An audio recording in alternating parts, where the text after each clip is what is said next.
Баршаңызға сәлем. Сіздермен бірге Ақбота Қамытбек. Мен бүгінгі бұл видеода сіздерге картоптың қуырылу жолымен бөлісетін боламын. Бұл картопты әркім, әр асхана қаншайымы әртүрлі жасайды. Менің жасалу жолымды бірге қарап бақылап көріңіздер. Ұнайды деген ойдамын. Ең алдымен бізге қажетті заттардың барлығын турап дайындап аламыз. Яғни, ең бірінші етімізді тураймыз.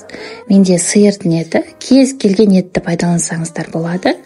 Осылай өте қатты ұсақтамай, ірілеу етіп барлығын турап дайындап аламыз. Пияздарды ұсақтап тураймыз.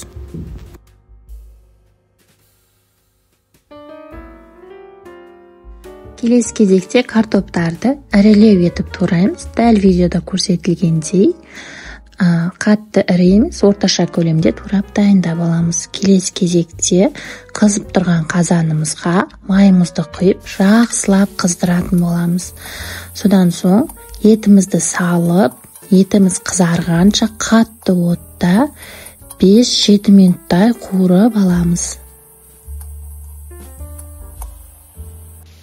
Міне етіміз осылай қызарып қуырылған кезде пияздарымызды салып, көп емес 2-3 минут қана қуырып алатын боламыз.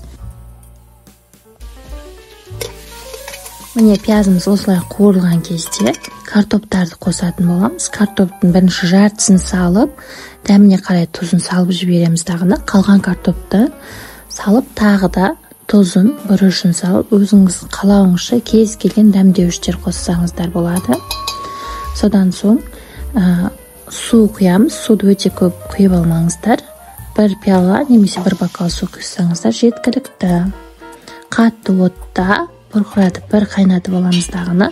Өте баяу отта 35-40 минутта пісіріп аламыз. Міне біздің тағамымыз дайын болды. Ыдысқа салатын кезде ғана араластырамыз барлығын. Содан соң ыдысымызға салып ұсынатын боламыз.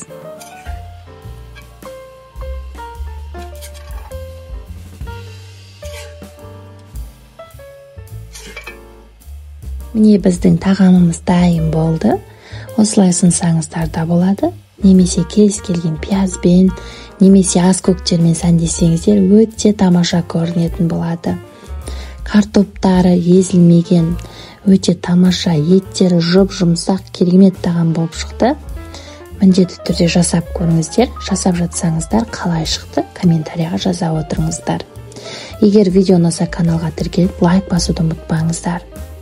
Және де достарыңызға жібере отырыңыздар. Алдағы уақытта тағы да көптеген рецепттермен бөлісетін боламын. Ол үшін каналға тіркеліп, қоңыраушаны басып қойыңыздар. Баршаңызға рахмет, ас болсын. Сіздермен бірге болған мен Ақбота Қамытбек.